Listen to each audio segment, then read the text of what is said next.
मित्रों नमस्कार। कैसे हैं आप लोग।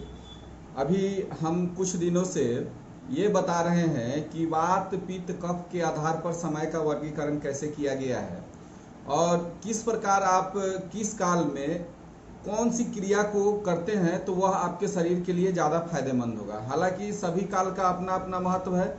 कर्म तो हम लोग सभी काल में जरूरत के हिसाब से करते हैं, लेकिन अगर किसी विशेष काल को जब निर्धारित कर लेते हैं कि भोजन का काल कब होना चाहिए, निद्रा का काल कब होना चाहिए, मल त्याग का काल कब होना चाहिए, जब इसको हम लोग निर्धारित कर लेते हैं तो इससे हमारा शरीर जो है, शरीर का मैकेनिज्म जो है वह सही ढंग से काम करना शुरू कर देता है और किसी प्रकार की विजातीय चीज हमारे शरीर में उत्पन्न होने की संभावना नहीं के बराबर हो जाती है।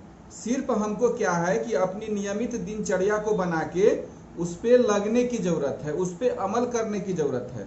अगर हम नियमित दिनचर्या को बना के अगर हम उस पर अमल करने का काम करते हैं तो हम लोग व्याधि मुक्त हो सकते हैं। किसी प्रकार की व्याधि का जल्दी हम लोगों को सामना नहीं करना पड़ेगा। इसी क्रम में आज मैं आप लोगों को मल के बारे में बताऊंगा कि मल त्याग करने का उचित समय कब होना चाहिए।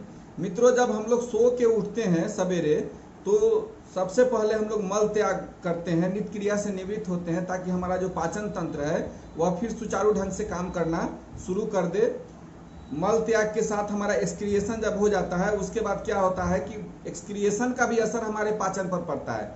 अगर मल त्याग अगर सही ढंग से न हो तो उस स्थिति में क्या होता है कि गैस बनने की संभावना हो जाएगी, बहुत तरह की स्थिति हो जाएगी, हमारा डाइजेस्टिव ट्रैक भी गड़बड़ होने की संभावना हो सकती है। मित्रों, कहा गया है कि वात और कफ का काल जो होता है, वात काल में हालांकि मल की आवृत्ति जो है एक बार होना चाहिए। अगर किसी को अगर 2 बार जाने की आदत है तो उसको आप 2 बार भी जा सकते हैं, लेकिन इसका निर्धारण कब हो इस पर हम लोग को बात करनी चाहिए।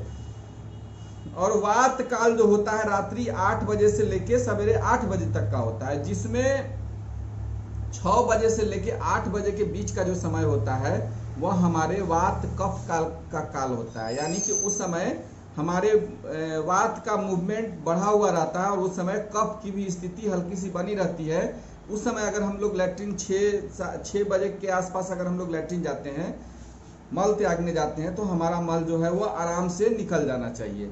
हालांकि अगर उसके पहले भी अगर आप जाते हैं तो पानी का अगर सेवन करें, पानी का सेवन करके थोड़ा टहल लें मॉर्निंग के समय में, तो मल का निष्कासन हमारा बहुत सही ढंग से हो सकता है। कहा जाता है कि मल का जो स्वरूप होना चाहिए वह बंधा हुआ होना चाहिए, इसका रंग जो होना चाहिए हमेशा सुनहरा होना चाहिए और इसकी आवृत्ति जो है दिन में 1 बार होना चाहिए, अगर ज्यादा से ज्यादा हो तो 1 से 2 बार होना चाहिए। इसके अलावा मल में दुर्गंध नहीं होनी चाहिए।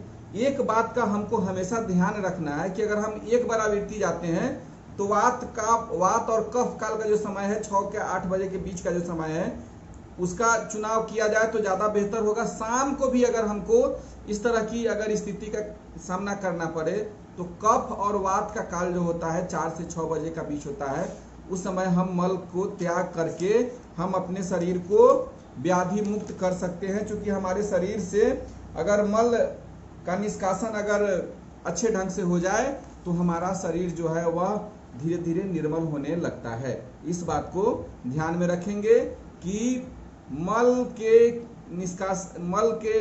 निष्कासन का 2 काल निर्धारित किया गया है। अगर 1 बार जाते हैं तो 1 काल, वात का कफ काल का काल जो है मॉर्निंग में जो 6 से 8 बजे का होता है और शाम में जो है जो 4 से 6 बजे का बीच।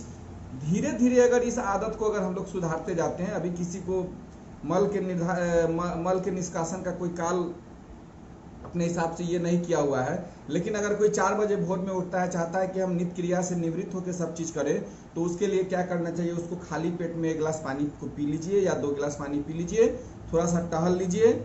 इससे क्या होगा कि ये आंत में पानी चली जब जाएगी, बड़ी आंत में जब होगा तो मल ढीला हो जाएगा और पेट पूरी तरह से साफ हो जाएगा। नहीं तो 6 से 8 बजे सवेरे और शाम से 4 बजे से 6 बजे का समय जो है वह मल के निष्कासन का बहुत ही उत्तम समय है। इस बात को आप लोग ध्यान में रखेंगे और उस स्थिति के हिसाब से अगर अपने दिनचर्या को बनाते हैं तो आने वाले भविष्य में आपके लिए फायदेमंद रहेगा। कल किसी और जानकारी के साथ आपके साथ जुड़ेंगे। तब तक के लिए नमस्कार, धन्यवाद, जय हिंद, जय भारत।